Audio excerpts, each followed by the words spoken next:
베드로전서가 기록된 게 AD 94년입니다. 64년입니다. 64년 로마에서는 아주 큰 일이 있었어요. 64년 7월 19일 날 로마의 작은 기름 창고에서 불이 났어요. 그 불이 번지기 시작을 했는데 로마 전역에 퍼져서 로마 전체 시내 그 제국의 수도를 3분의 2가 소실되는 그런 엄청난 큰 화재가 있었습니다. 그때 황제가 네로예요. 네로 황제. 잔인하기로 소문난 사람이죠. 그 네로 황제가 그 화재 사건으로 인해서 백성들로부터 원성을 듣습니다. 어떤 원성을 듣냐면 황제가 자기 왕궁을 새롭게 건축하기 위해서 불을 질렀다. 이렇게 이제 소문이 퍼지기 시작하는 거예요. 얼마나 당황스러웠겠습니까? 사실인지도 모르죠. 하여튼 그런 소문이 도니까 이 네로 황제가 그 화살을 어디론가 돌려야 되겠는데 그 화살을 기독교인한테 돌리는 거예요. 기독교인들이 불을 질렀다. 방화범이 기독교인들이다. 그래가지고 기독교인들을 박해하기를 시작을 합니다. 그 박해의 모습이 참 처참한데요. 그 믿는 사람들을 닥치는 대로 잡아다가 원형극장에다 집어넣고 사자의 밥이 되게 합니다. 그죠? 사람들을 막 극장에다 잡아서 갖다 놓고 그 관중석에는 로마 시민들이 막 둘러앉아 있고, 근데 지하에서 이렇게 문이 있어요. 그거를 딱 열면 사자가 탁 튀어나오는 거예요. 막 우르르 튀어나와가지고 가서 움켜쥐고 물고 뜯고 죽이고 막 그 처참한 그런 형벌을 받는 겁니다. 뿐만 아니라 인간초 때 들어보셨나요? 이 그리스도인들을 잡아가지고 그들 몸에 건초를 이렇게 뚫뚫 둘러 묶는 거죠.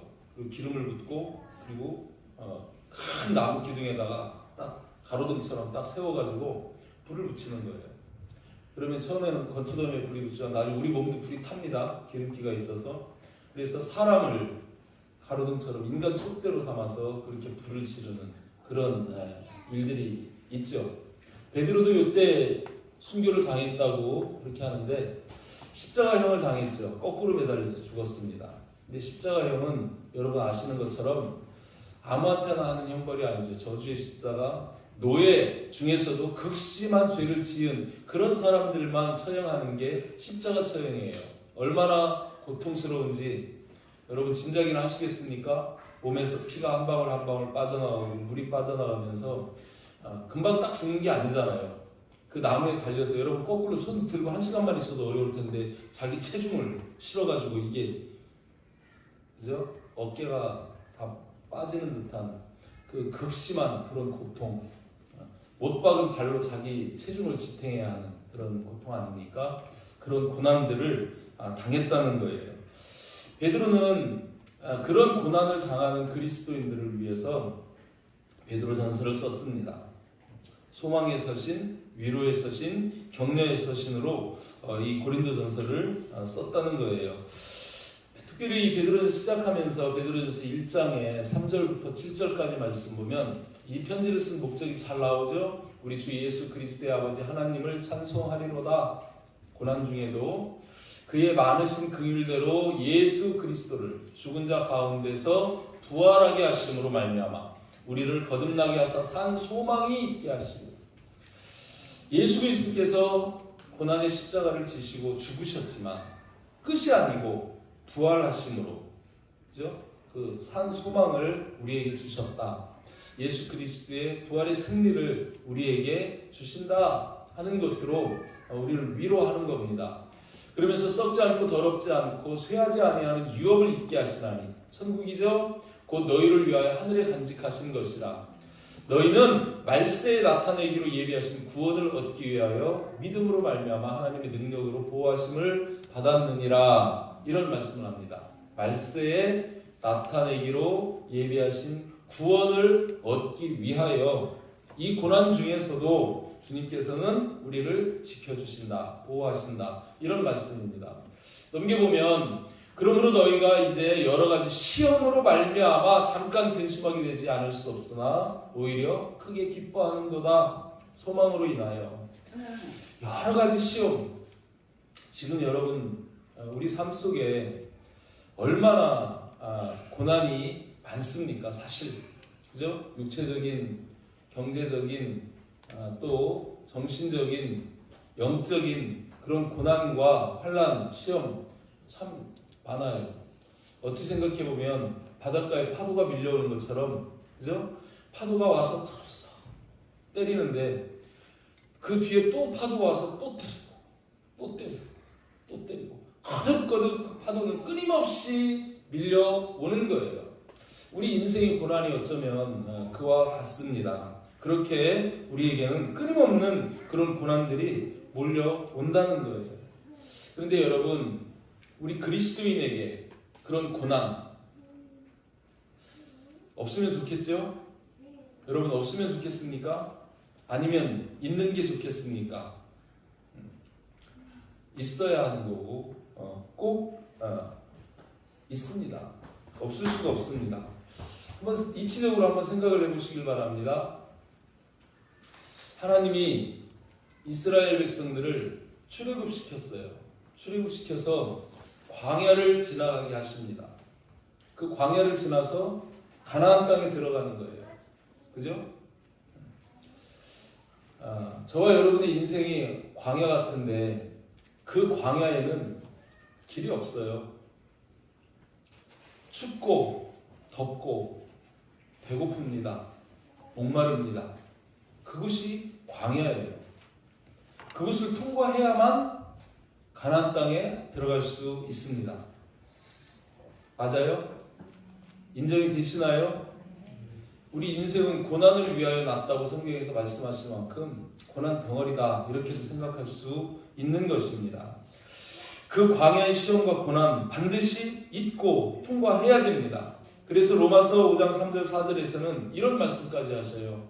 다만 이뿐 아니라 우리가 환난 중에도 즐거워하나니 고난은 있지만 환난은 있지만 그 중에도 즐거워할 수 있는 것은 환난은 인내를, 인내는 연단을, 연단은 소망을 이루는 줄 알미로다. 우리가 고난이 있지만 그 고난 가운데 우리가 연단받고, 그죠? 그 연단을 통해서 소망을 이룬다는 거예요. 고여있는 물은 썩습니다. 바다가 아무 파도도 없이 잔잔하게만 있으면 바다도 썩을 거예요. 그런데 그 바다가 파도를 치면서 계속 움직이고 있는 것, 그 고난 가운데 몸부림치고 있는 그 이유는 바로 그렇게 함으로 말하면 물이 정화가 되는 거예요. 우리 고난도 마찬가지입니다. 끊임없이 몰려오지만 그 고난이 우리 가운데 연단이 되어서, 그죠? 이 철광석을 재련하여 순금을 만들어내듯 우리에게 정한 믿음, 예수에 대한 순결한 믿음, 그 거룩함을 회복하게 하는 그런 요소가 될 수 있다는 것이죠. 그래서 우리에게 환난과 시련, 고난, 이것은 있어도 되고 없어도 되는 게 아니라 사실 반드시 필요한 겁니다. 꼭 있어야 하는 것입니다. 그렇게 받아들이실 수 있기를 주님의 이름으로 축복합니다. 그 시련과 고난이 어쩌면 정말 입에 쓴 약 같지만 그것을 먹을 때 우리에게 생명을 얻을 수 있는 길이 열리는 거예요. 그래서 여러분, 고난에 대한 태도를 조금 우리 달리 생각하시면 좋겠습니다. 로마서 8장 17절 18절에서도 그래서 이런 말씀하시죠. 자녀이면 또한 상속자 곧 하나님의 상속자요 그리스도와 함께한 상속자니 우리가 그와 함께 영광을 받기 위하여 고난도 함께 받아야 할 것이니라 이렇게 말씀하셔요. 그러면서 생각하건대 현재의 고난은 장차 우리에게 나타날 영광과 비교할 수 없다, 비교 불가다 이렇게 말씀하시는 것을 볼 수 있습니다. 그리스도인들에게 고난이 있고 그 고난이 영광이 된다는 거예요. 고난 없는 영광은 없습니다. 아멘? 고난 없는 영광은 없다. 이렇게 우리가 생각해야 될 줄 믿습니다. 근데 우리가 겪는 이런 고난들 어떻게 우리가 이겨내고 승리할 수 있을까요? 그것을 예수님께서 본을 보이셨다는 거예요. 십자가로 본을 보이셨습니다. 고난 당하셨습니다. 그 고난을 인내하셨습니다. 그리고 부활하셨습니다. 승리하셨습니다. 그 주님이 우리에게 본을 보이신 그 주님의 본을 받아 이기자는 거예요. 오늘 거기에 주목해서 말씀을 나누도록 합니다. 첫 번째 대지입니다. 한번 여러분 목소리 읽어봅니다. 시작. 순종을 본받읍시다. 18절 말씀, 오늘 본문 말씀 보면 사환들아 범사에 두려워함으로 주인들에게 순종하되 선하고 관용하는 자들에게만 아니라 또한 까다로운 자들에게도 그리하라. 이렇게 말씀하셔요. 그 당시 노예들이 주인들에게 순종해야 하는 상황을 말씀하지만 이것을 중의적인 의미로 우리가 해석해 볼 수 있는데, 여기서 사환들아 라고 쓴 이 단어는 종, 노예, 둘러스 이런 의미로도 쓰지만, 교회에서는요 교회의 일꾼된 집사를 호칭하는 그런 단어로도 성경에 여러 군데서 쓰여지고 있습니다. 그러니까 지금 저와 여러분 같은 자들이겠죠. 그리고 여기에서 주인들 얘기하면 육체의 주인을 얘기하기도 하지만 교회의 주인 대신 그리스도, 운행하시는 성령님 하나님을 지칭한다. 이렇게도 우리가 볼 수 있는 겁니다. 그런 차원에서 저와 여러분들은 순종하라는 거예요. 주인들에게, 하나님께, 예수 그리스도께 순종하라는 거예요. 선하고 관용하는 자들에게만 아니라, 그죠? 선하고 관대하고 조금 어떻게 보면은 온화한 그런 주인들에게만 아니라, 우리에게 좋은 일이 있을 때뿐만 아니라 까다로운 자들에게도, 구부러지고 강팍하고 그죠? 완고한 그런 주인에게도 순종하라는 거예요. 우리에게 안 좋은 일이 있을 때도, 어려운 일, 고난이 있을 때도 순종하라는 거예요. 예수님이 우리에게 보여주신 본이 있습니다. 빌립보서 2장 6절에서부터 9절까지 말씀 보면 잘 나와 있죠. 주님께서 보여주신 최고의 본, 그는 근본 하나님의 본체시나 하나님과 동등됨을 취할 것으로 여기지 아니하시고 오히려 자기를 비워 종의 형체를 가지사, 여기에서 사원들아 종들아 하는 것처럼 종의 형체를 가지사 사람들과 같이 되셨고 사람의 모양으로 나타나사 자기를 낮추시고 십자가에 죽기까지 복종하셨다는 거예요.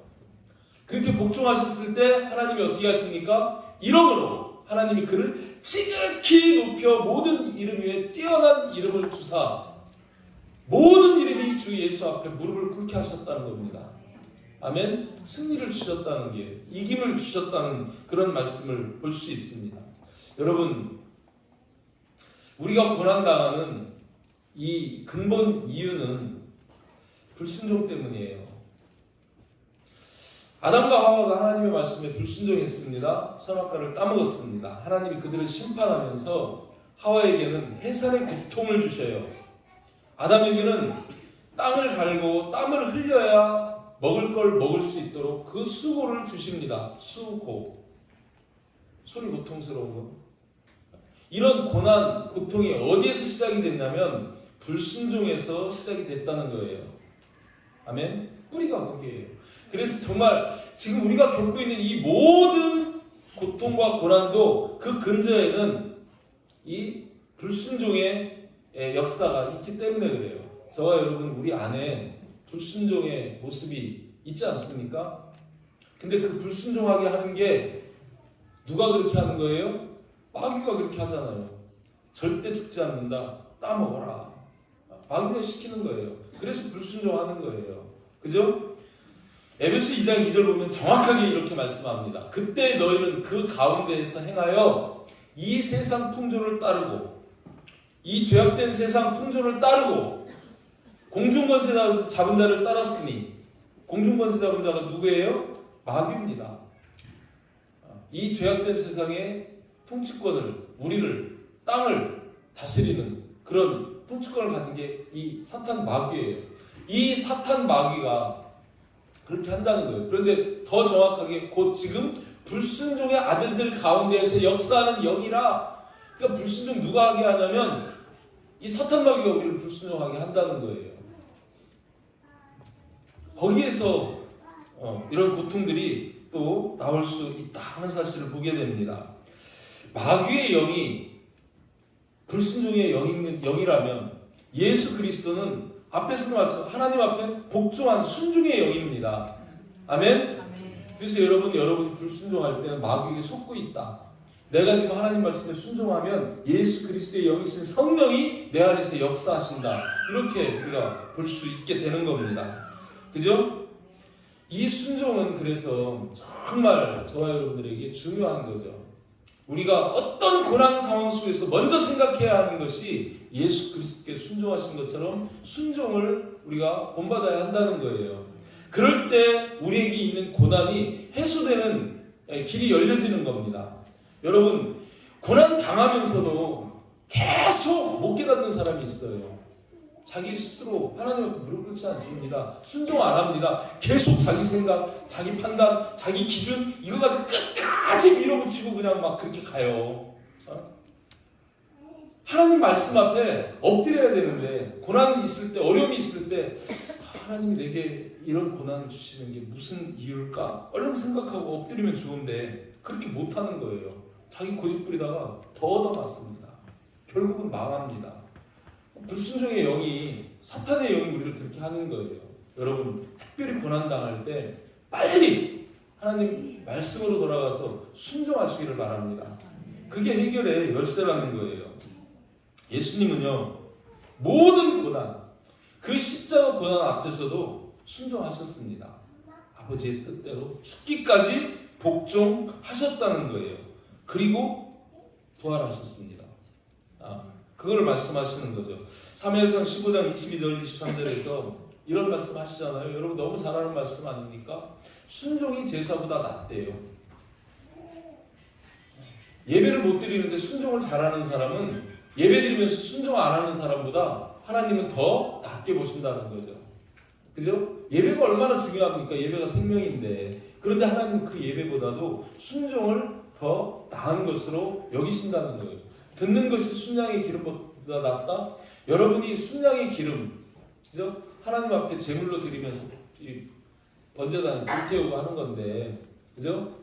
이 하나님 앞에 어떤 예물을 드리는 것보다도 하나님은 순종을 더 기뻐하신다는 거예요. 아멘? 그만큼 이 순종은 중요한 겁니다. 모든 고난 가운데 특별히 여러분 하나님의 뜻을 구하고 그 뜻에 순종하는 그런 저와 여러분 되시기를 주님의 이름으로 축복합니다. 뿐만 아니라 이렇게 하나님에 대해서만 순종이 아니라 하나님은 하나님이 창조한 이 세상 가운데 질서에도 순종하라고 말씀하시죠. 로마서 13장 1절 2절 말씀 보면 각 사람은 위에 있는 권세들에게 순종을 하고 복종하라고 얘기해요. 왜 그렇습니까? 권세는 하나님으로부터 나지 않음이 없다는 거예요. 그죠? 모든 권세는 다 하나님께서 정하신 거라는 거예요. 지금 우리 정치를 보세요. 우리 국민들 대다수가 뽑았으니까 대통령 됐을 거 아닙니까? 잘 못해요. 제가 봐도 잘 못하는 부분이 있어요. 그럴지라도 하나님이 권세를 주셨고 하나님이 세우셨으니까 어떻게 하라는 거예요? 순종하라는 거예요. 맨날 광화문 가서 그냥 떠들고 탄핵해야 된다고 그러고 나라가 시끄러워요. 나라가 시끄러워요. 이게 하나님에게만 순종이 아니라 하나님이 세우신 질서에도 순종하라는 거예요. 그러면서 아주 이런 말씀까지 하시잖아요. 모든 권세를 다 하나님께 정하신 거기 때문에 그렇고 그러므로 권세를 거스르는 자는 하나님의 명을 거스르는 자는 심판을 자취하리라 라고까지 말씀하시는 거예요.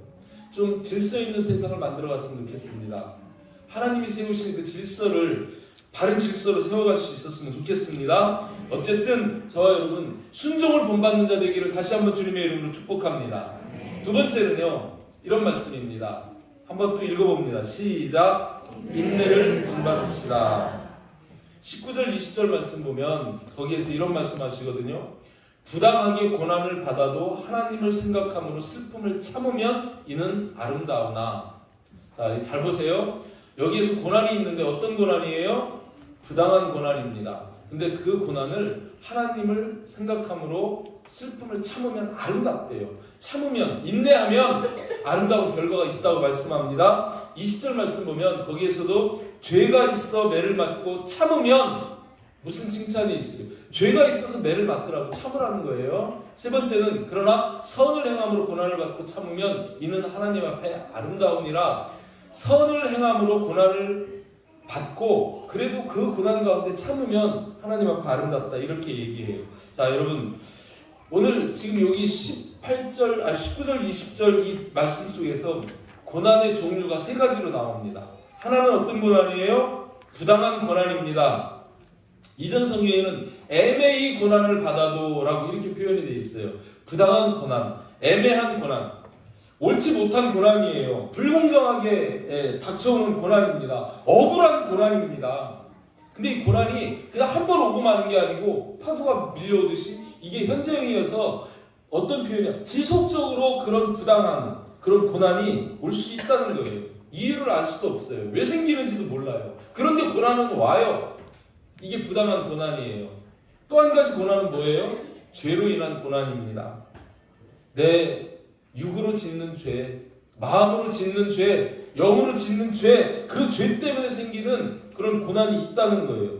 그 죄도 죄가 있으면 매를 맞아요. 매 맞는 고난이 있어요. 죄가 있어 매를 맞아요. 그래도 참아야 되는데 칭찬은 없다는 거죠.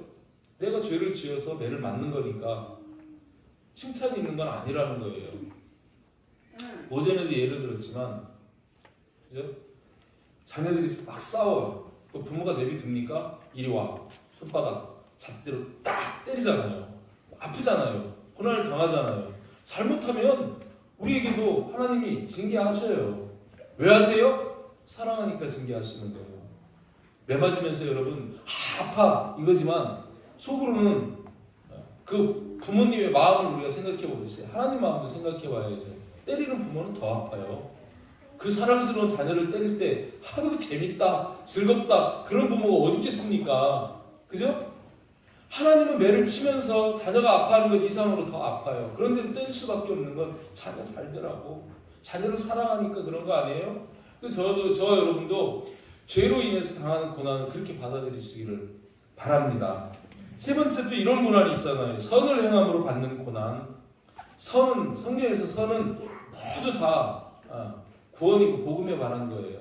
그러니까 복음 전하면서 당하는 고난, 바울이 당하는 그런 고난처럼, 그죠? 신앙 때문에 당하는 고난, 주님 믿는 교회를 위해서 당하는 고난, 바울은 정말 주의 남은 고난을 내 육체에 채운다고, 교회를 위하여 내 육체에 채운다고까지 그렇게 이야기를 하는데 그런 고난들을 이야기하는 거예요. 그런데 이렇게 하나님께서 아름답게 보시는 그런 칭찬받는 그런 고난이든 죄를 지어서 당하는 고난이든 모든 고난을 어떻게 하라 하시냐면 다 참으면 참아야 된다는 거예요. 아멘? 인내해야 된다는 겁니다. 그거를 말씀하시는 거죠. 하나님을 생각함으로 참고 예수 그리스도를 생각함으로 참으면 아름다운 결과가 있다는 거예요. 그게 무엇이겠습니까? 상이고 구원입니다. 여러분 고난을 참으면 상이 있습니다. 고난을 인내할 때 구원이 있습니다. 구원은 고난의 인내와 직결되어 있는 거예요.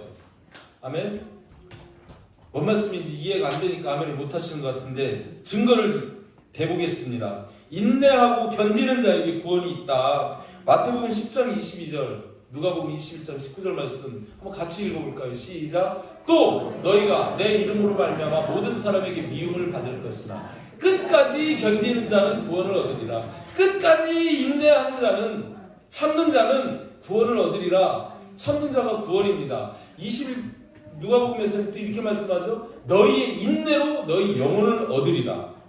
인내로 우리가 영혼을 얻는다는 거예요. 구원받는다는 거예요. 히브리서 10장 36절 말씀에 야고보서 1장 4절에서 그럽니다. 너희에게 인내가 필요함은, 우리에게 인내가 필요하다는 거예요. 고난을 인내하는 인내가 필요함은 너희가 하나님의 뜻을 행한 후에 약속하신 것을 받기 위함이라. 하나님이 약속하신 게 구원입니다. 인내를 온전히 이루라. 이는 너희로 온전하고 구비하여 조금도 부족함이 없고. 인내를 온전히 이룰 때 우리가 온전한 구원을 받을 수 있다. 이런 말씀이시죠. 계시록 3장 10절, 14장 12절 말씀을 볼 때도 그런 말씀입니다. 내가 나의 인내의 말씀을 지켰은즉. 하나님의 말씀이 인내의 말씀이래요. 인내하라는 말씀이래요. 그 말씀을 지켰은즉 내가 또한 너를 지켜 시험의 때를 면하게 하리니 이는 장차 온 세상에 임하여 땅에 거하는 자들을 시험할 때라.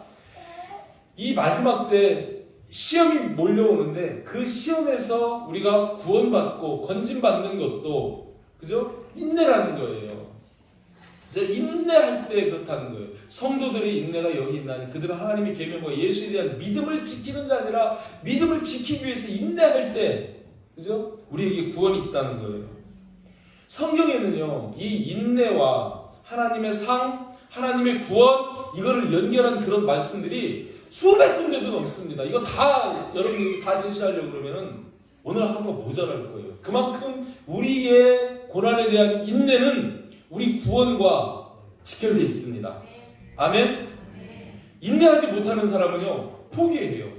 인내하지 못하는 사람은 뒤돌아섭니다. 끝까지 그 믿음을 지켜내지 못합니다. 세상의 유혹 가운데 인내하지 못하고 육체적인 그 소욕을 따라서 영적인 믿음을 버리고 돌아서는 그런 일들이 얼마든지 있습니다. 그 기본, 그 구원받지 못하고 중간에 실족하고 배도하고 넘어지는 이유가 뭐냐면 인내가 없기 때문이에요. 인내가 없기 때문에. 저와 여러분들은 이 인내를 잘 이루어가시기를 주님의 이름으로 축복합니다. 인내하면 하나님께 상을 주셔요. 인내하면 아름답다 하시면서 구원의 선물도 주십니다. 시편 119편 71절에서는 이런 말씀하죠. 고난 당한 것이 내게 유익이라. 여러분, 인간적 생각 말고 성경이 하시는 말씀을 그대로 우리가 지금 들을 때 우리에게 고난이 다가와도 여러분 그 고난 때문에 주저앉지 말고 고난이 오면 하나님 뜻을 묻고 순종하고 고난이 오면 인내하시길 바랍니다. 하나님께서 반드시 우리를 상 주시고 건져 주신다는 거예요. 예수님께서 우리에게 보여주신 십자가가 그거 아닙니까? 예수님 참으시지 않으셨습니까? 그걸 말씀하시는 거예요. 정말 저와 여러분 순종과 인내를 가지시기를 주님의 이름으로 축복합니다. 세 번째는 이 말씀입니다. 또 한번 읽어봅니다. 시작. 그리스도를 따라갑시다. 21절 말씀이 그 말씀인데요. 이를 위하여 너희가 부르심을 받았으니 그리스도도 너희를 위하여 고난을 받으사 너희에게 본을 끼쳐 그 자취를 따라오게 하려 하셨느니라. 이렇게 말씀해요. 이 말씀 앞에 왜냐하면이라는 이유가 있어요. 우리에게 순종과 고난을 말씀하시는 이유, 그것이 무엇 때문에 그러느냐? 그것은 이것을 위해서 그렇다는 거예요. 이것을 위해서. 이를 위하여 너희가 부르심을 받았다는 거예요. 그 고난과 순종을 통해서 구원을 얻게 하는 그것을 위해서 우리가 부르심을 받았다 하면서 말씀하시죠. 그리스도도 너희를 위하여 고난을 받아서 너희에게 본을 보였다. 그리스도께서도 또한 너희를 위하여 고난 당하셨다. 너희 구원을 위하여 고난 당하셨기 때문이다. 이런 말씀입니다. 시편 44편 22절 말씀 보면 이런 말씀이에요. 우리가 종일 주를 위하여 죽임을 당하게 되며 도살을 양같이 여김을 받았나이다. 주를 위하여 종일 죽임을 당하게 되며 도살을 양같이 여김을 받았나이다. 얼마나 그 당하는 고통이 극심했으면 이렇게 표현을 했을까요? 그런데 이렇게 할 수 있는 이유가 뭐냐면 그리스도께서 우리를 위하여 십자가를 참으셨기 때문에 우리도 주를 위하여 그 주님의 십자가를 본받고 그 고난에 인내하고 그죠? 그거를 참음으로 구원의 열매를 맺어야 된다는 거예요. 주님이 십자가 순종과 고난으로 구원의 길을 여셨습니다. 그거를 따르는 우리들도 순종과 고난에 대한 인내로 구원을 얻을 수 있다는 거예요. 그거를 본을 보이셨으니까 우리는 그 주님을 따라가야 한다. 이거를 말씀하시는 겁니다. 그래서 결론을 이렇게 말씀하잖아요. 그리스도께서 너희에게 본을 끼쳐 그 자취를 따라오게 하려 하셨느니라. 예수님께서 순종과 그 고난을 인내하는 본을 끼친 목적이 뭐냐면 그 자취를 따라오게 하려고 그렇게 하셨다는 거예요. 아멘. 그 자취, 그 발자취, 그 발걸음입니다. 요즘은 그런 일이 없는데 옛날에는 우리 시골에서 눈이 많이 오면은요 동네에서 뭐 하냐면 토끼몰이를 하러 가요. 토끼 잡으러 가요. 눈이 많이 올 때 토끼 잡기가 쉬운가 봐요. 근데 그 산을 이제 올라가야 됩니다. 그래서 위쪽에다 그물을 쳐요. 그물을 위쪽에다 그물을 치고요. 그러고서 이제 내려와 있는 그 토끼를 막 몰잖아요. 막 경기가 이렇게 막 두드리고 하면 막 토끼가 막 뛰어가다 그물에 탁 걸리는 거예요. 근데 우리 같은 아이들은 그 산에 올라갈 때 어떻게 올라갑니까? 어른이 밟고 간 그 눈 위에 남겨진 발자취를 따라가는 거예요. 딱 밟아놓고 간데 밟으면 안 미끄러져요. 그리고 이 눈에 막 이렇게 푹푹 빠지면서 넘어지고 미끄러지고 그게 훨씬 편하게 갈 수 있잖아요. 우리도 마찬가지입니다. 이 고난을 당할 때 여러분 쌩으로 고난 당하지 말고 주님의 십자가를 생각하며 주님의 그 발자취를 따라가시길 바랍니다. 주님이 밟아놓으신 그 고난의 발자취를 한 걸음 한 걸음 되짚어가면서 그렇게 따라가면요 어느새 목적지에 도착할 수 있게 되는 거예요. 아멘.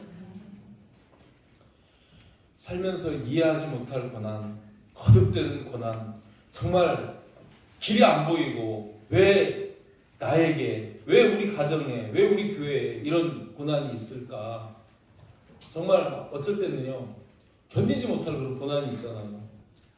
지난주에인가 제가 우리 작년 남토에다 남자 단체톡에다 그런 글을 올린 적이 있어요.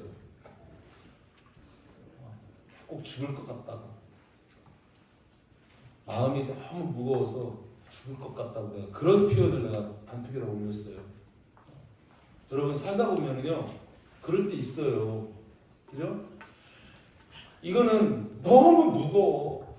내가 짐지기가 너무 무거워요. 어느 정도 짐이면 지고 그냥 뛰어도 가고 걸어도 가고 기어서라도 가겠는데 짐이 너무 무거울 때는 정말 막 짓눌려가지고 앞뒤로 막 프레스를 꽉 숨도 못 쉴 것만큼 그렇게 막 힘들고 죽을 것 같은 때가 있어요. 그런 생각이 들 때 인간이니까 마음이요 이 간사해가지고요 어떨 때는 그보다 더 큰 적이 와도 아직껏 주님 계신데 뭐 할렐루야 하고 막 가는데 어쩔 때는 막 내 마음이 위축되면 요만한 무게를 가지고 짓눌려가지고 막 죽을 것 같은 때가 있어요. 그때가 그랬던 것 같아. 정말 막 다 싫어요. 비전이고 뭐고 막 다 싫어. 다 그냥 아무것도 싫어요. 그냥 막 다 귀찮고 힘들고 막 억울하고 분하고 막 속에 별의별 생각이 다 들어요. 막 가늠을 못 하겠는 거야 마음이. 막 그럴 때가 있어요. 지금 돌이켜보면 아무것도 아닌데 혼자서 막 이제 그러는 거예요. 그럴 때는요 진짜 저는 그래요. 개쓰라쓰라 그럼 확 그냥 막 아무것도 생각 안 하고 될 대로 되라고 막 그러고 있어요. 그럼 주님이 어떻게 하실까요? 에이 등신하고 바로 찰 것 같습니까? 안 그렇습니다. 내가 힘에 겨워서 부대낄 때도 주님은 어느샌가 오셔가지고 다시 치면서 일어나야지. 네가 내 꿈이야. 내가 있잖아. 힘드니? 그럼 내가 저기까지 내가 업어다 줄게. 업고 가시고 안고 가시고 또 그래가지고 또 가게 하셔요. 우리 인생이 계속 그러지 않았습니까? 우리 인생 고비고비마다 주님이 그렇게 하지 않으셨습니까? 그 주님 바라보고 순종하고 인내하면 정말 견딜 수 없을 때가 되더라도 주님께서 우리를 반드시 다시 품으시고 일으켜 세우신 줄을 믿으시길 바랍니다. 주님 그러신 분이지 우리를 버리시는 주님이 아니십니다. 조건이 있어요.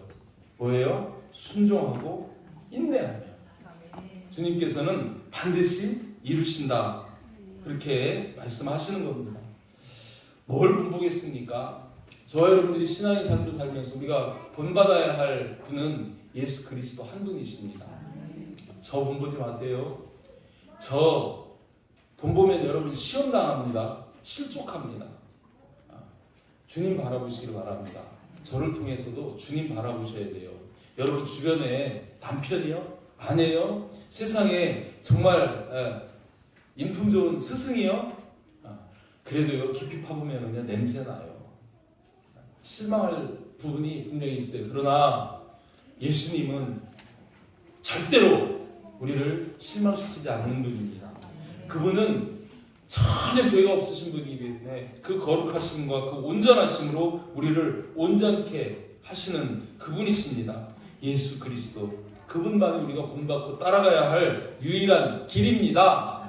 아멘. 그런데 그분 따라가는 길은, 그 길은 고난의 길, 그 길은 십자가의 길, 그죠? 그 길은 좁은 길이에요. 주님이 성경에 그렇게 말씀하시잖아요. 주님이 고난의 본을 먼저 보이셨기 때문에 우리가 그 주님 따라가는 길도 역시 고난의 길이라는 거예요. 그런데 그 길은 고난의 길이지만 결국은 영광의 길입니다. 아멘? 그 길 가는 사람은 결국은 영광스러운 길이 된다는 거예요. 그 길 따라갈 때 우리가 어떤 자세로 따라가야 됩니까? 주님께서 제자들을 말씀하시죠. 누가복음 9장 23절 보면 이런 말씀합니다. 아무든지 나를 따라오려거든 자기를 부인하고 날마다 제 십자가를 지고 나를 따를 것이니라. 성경에 자기 부인하고 십자가 지고 나를 따르라고 하는 말씀들이 몇 군데 나와요. 근데 유일하게 이 말씀에만 날마다라는 단어가 들어있어요. 그래서 제가 이 말씀을 띄었습니다. 날마다, 매일매일 자기를 부인하고 그리고 이 고난의 십자가, 제 십자가를 지고 주님을 따르라는 거예요. 이 십자가가 무겁다고 잘라내면 안 되고 덜어내면 안 됩니다. 그대로 지고 가셔야 되는데, 사실 이 말씀을 우리에게 주신 이유는 여러분들에게 이 무거운 십자가를 지고 고통스럽게 따라오라고 그렇게 하시는 그 뉘앙스는 아니에요. 여러분 잘못 생각하지 마시길 바랍니다. 그 십자가 누가 지셨어요? 주님이 지셨어요. 이 십자가는 주님 외에는 질 수 없는 십자가입니다. 우리가 질 수 있는 십자가가 아닙니다. 그런데도 주님께서 우리 보고 십자가 지고 따라오라는 이유는 뭐예요? 너희가 십자가를 지겠다고 작정만 하면 그 십자가 내가 지어주겠다. 그런 말씀이시죠. 주님께서 견디게 하세요. 이기게 하시고 우리가 그 십자가 지기로 작정만 하면 주님은 그 십자가를 대신 져주시는, 그래서 그 십자가로 인해 우리가 더 어떤 고난에 매이는 것이 아니라 고난에서, 우리의 고난에서 진짜 자유를 얻는 길은 십자가를 지는 거예요. 십자가를 지겠다고 십자가 앞으로 나가는 거예요. 그러면 주님께서 우리의 모든 짐을 벗겨주십니다. 수고하고 무거운 짐진 자들아 다 내게로 오라. 내게 맡기라. 주님이 그렇게 말씀하시는 거예요. 왜요? 우리에게 극복할 힘, 자유를 주시기 위해서 그렇게 하시는 거예요. 아멘. 그 자유의 십자가를 지시기를 바랍니다. 주님 고난의 십자가를 지라고 말씀하시는 게 아니에요. 진짜 자유를 주시기 위해서 주님 지신 십자가를 지라고 그렇게 말씀합니다. 제자의 삶은 이렇게 어쩌다 한 번이 아니고 날마다 자기 십자가를 지고 걸어가는 매일이 고난의 연속일 수도 있다는 거예요. 그런데 그 고난에는 반드시 따라오는 게 있습니다. 위로입니다. 오늘 이 고린도전서에서 그 네로 황제의 그 극심한 그 핍박 가운데, 박해 가운데 고난당하는 성도들을 지금 베드로를 통해서 위로하시고 소망을 주시는 것처럼 모든 고난에는 반드시 위로가 있습니다. 근데 그 위로는 우리가 당한 고난보다 훨씬 큰 거예요. 보상받고도 남는 고난입니다. 누가복음 16장 25절 말씀 한번 같이 읽어볼게요. 자, 시작. 아브라함이 이르되 예 너는 살았을 때 좋은 것을 받았고 나사로는 고난을 받았으니 이것을 기억하라. 이제 그는 여기서 위로를 받고 너는 괴로움을 받느니라. 나사로하고 부자 비유에서 나오는 이야기죠. 그 부자는요 재산이 너무 많아요. 그래서 매일매일 잔치를 벌여서 잔치숙에 연락해요. 매일 잔치 열고 친구들 불러서 니나노 먹고 마시고 막 그저 흐드러지게 막 그렇게 살아요. 근데 이 나사로는 먹을 게 없어요. 그래서 그 상에서 떨어지는 거라도 먹고 좀 허기를 좀 면해 보려고 그 문 앞에 서 있는데 배만 고픈 게 아니라 온 몸에 막 병이 들었는지 막 상처까지 있어요. 막 피가 나고 고름이 흘러요. 그런데 개가 와가지고 오히려 그 상처를 막 핥을 만큼, 그죠? 육체적으로 모든 이 땅에 사는 그 날들이 고통스러운 상황 속에, 고난 속에 있었던 거예요. 지금 우리 고난하고 비교할 수 없죠. 그죠? 그런 상황 속에서도 그가 그 고난을 받았어요. 근데 둘 다 죽었어요. 그거 정해진 거예요. 다 죽어요. 죽어서 이 나사로는 아브라함 품에 들어가고 부자는 저 음부에 들어갔어요. 음부에서 불구덩이 속에서 물 한 방울 달라고 그러잖아요. 그때 아브라함이 이 얘기 하는 거예요. 너는 살았을 때 좋은 거 받고 누리고 했지. 나사로는 땅에 있는 동안 고난을 받았어. 이걸 기억해. 이제 그는 여기서 위로를 받고 너는 거기서 괴로움을 받으리라. 여러분, 심은 대로 거두는 법입니다. 우리가 지금 고난을 심으면 하나님은 우리 위로로 갚아주시는 분입니다. 아멘? 내 고난이 크면 클수록 하나님은 그보다 더 큰 위로로 내게 갚아주시는 것을 믿으시길 바랍니다. 참으면 아름다우니 그 고난을 참고 인내하면 하나님께서 반드시 갚아주신다는 거예요. 사람에게 상 받으려고 하지 마시기 바랍니다. 고난받기 싫고 짐지기 싫은 사람들은 그죠? 다 주님께 떠나가는 거예요. 경험하지 않았습니까? 우리 교회도?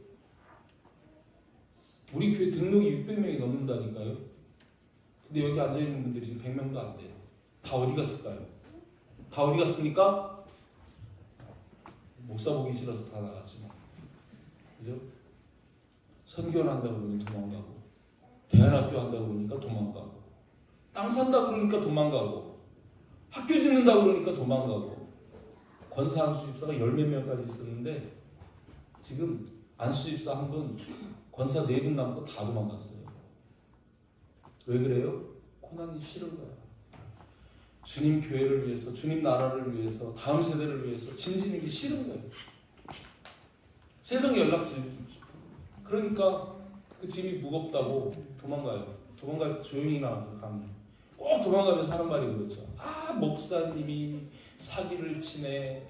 목사님 상식적으로 말 같은 소리를 하세요. 되는 얘기를 하세요. 우리 교회가 이 수천 명 되는 교회도 못할 일을 우리 교회가 어찌합니까? 내가 합니까? 주님이 하라 하시니까 하는 거죠. 그럼 주님이 책임지시겠죠. 뭐. 저는 그 믿음으로 가요. 그런데 안 그런 거예요. 그렇게 도망가는 거예요. 떠나가는 거예요. 포기하는 거예요. 여러분, 울며 씨를 뿌린 자가 기쁨으로 단을 거두게 돼 있는 겁니다. 아멘입니까? 여러분, 고난당한다고 슬퍼하지 마세요. 참으세요. 주님이 다 알고 계세요. 주님 전지하신 분이에요. 내가 당하고 있는 이 고난 다 알아요. 그거 주님이 모르실 분이 아니고 안 갚아주실 주님이 아닙니다. 단지 여러분, 애매히 부당하게 고난을 받는 것도 참고, 또 주님 나라 위해서 참고 하는데 죄로 인한 고난이 올 때는 빨리 회개하시길 바랍니다. 사는 길이에요. 정말 저와 여러분, 시대적 상황 가운데 점점 더 우리에게는 이런 고난이 더 심하게 다가옵니다. 미리 말씀드리는 거예요. 마지막 때가 되면 주님이 말씀하시죠. 주님 오실 때 무슨 징조가 있겠습니까? 세상 모든 민족이 내 이름 때문에 너희를 미워할 거라는 거예요. 모든 민족이 미워합니다. 그러면서 너희를 죽이리니 라고까지 말씀하는 거예요. 왜요? 주님께서 알고 싶은 게 있습니다. 이 자리에 있는 저와 여러분들을 주님이 알고 싶은 거예요. 네 믿음이 진짜 믿음이냐 아니면 가짜 믿음이냐, 이거를 알아봐야 되는 거예요. 여러분, 그냥 보면은요, 알곡하고 쭉정이가 구분이 잘 안 돼요. 그런데 그걸 키에다가 딱 담고, 옛날에는 그렇게 했습니다. 곡식을 추수를 하면은요, 키에다 놓고 그 키질을 해요. 키질을 하면 어떻게 됩니까? 쭉정이는 바깥으로 다 밀려나가요. 알곡은요, 안으로 모여 들어와요. 여러분, 이 키질이 환란이라고 볼 때 우리에게, 그죠? 평소에 없던 그 환란이 막 다가오는 거예요. 막 고난이 다가오고 시험이 다가오는 거예요. 막 키질을 합니다. 그래도 나는 주님, 죽어도 주님하고 막 주님 품으로 파고 들어가야 되는데 그게 구원인데, 환란이 오고 어려우면 교회 다니고 복도 안 주네. 뭐 교회 다닌다는데 시련이 있어? 환란이 있어? 왜 이래? 뭐 믿어봐요. 이거 안 되는가 보다. 그냥 쭉정이로 다 떨어져 나가는 거예요. 지금 보십시오. 코로나 팬데믹 하나 가지고 대한민국 교회 5분의 1이 무너져 버렸습니다. 200만 명의 교회를 떠났습니다. 앞으로 더 큰 혼란이 올 수 있어요. 그래도 우리는 죽어도 주님 막 그 주님에게 순종하며 그 주님을 바라보고 인내하며 그 품으로 파고들어야 사는 거지. 주님이 지금 뭐 때문에 이렇게 하시겠어요? 뭐 때문에 자기 자녀를 괴롭히고 싶으시겠어요? 알고 국정이 가리는 시대예요. 지금 시대 자체가. 아멘. 아멘이 안 되시나요? 시대가 그렇다니까요. 진짜로. 얼마나 우리 자녀들 보면 저는 막 가슴이 떨려요. 쟤들을 미혹하고 있는 세상 미혹을 한번 보세요. 우리 자녀들 막 전부 스마트폰, 지금 막 덫이 세상에 막 너무 많이 깔려 있어가지고 잘못 밟으면 덫에 걸려, 잘못 밟으면 폭파해버리는 거야. 막 지뢰처럼 숨어 있어가지고. 그 구원의 길을 가기가 정말 안 쉽습니다. 여러분만 그런 게 아니고 우리 자녀들은 더 위험한 세대 속에 있는 거예요. 그 자녀들을 살리려고 하는 거예요, 지금 우리가. 아시겠습니까? 인정하셔야 돼요, 여러분. 우리 신앙생활을 지켜가는 게 가면 갈수록 복받고 평탄한 길이고 좋으면 좋겠는데 그게 아니라는 거예요. 점점 더 힘들고 어려운 상황이 생길 수 있다는 거예요. 그래도 우리는 믿음을 지켜야 합니다. 끝까지 견뎌야 합니다. 끝까지 견디는 자는 구원을 받으리라. 그거 말씀하시는 거예요. 정신 바짝 차리고 이 마지막 때 대충 비슷하게, 그게 이단이에요. 그죠? 정말 여러분, 우리는 오직 십자가 지시고 그 십자가를 순종하고 그 십자가를 인내하신 예수 그리스도를 본받아야 할 때인 줄 믿습니다. 그 예수 그리스도 본받아서 믿으며 승리하시기를 주님의 이름으로 축복합니다. 고난이 있어도 참으시고 인내하시고 이기시기를 축복합니다. 아멘. 아멘.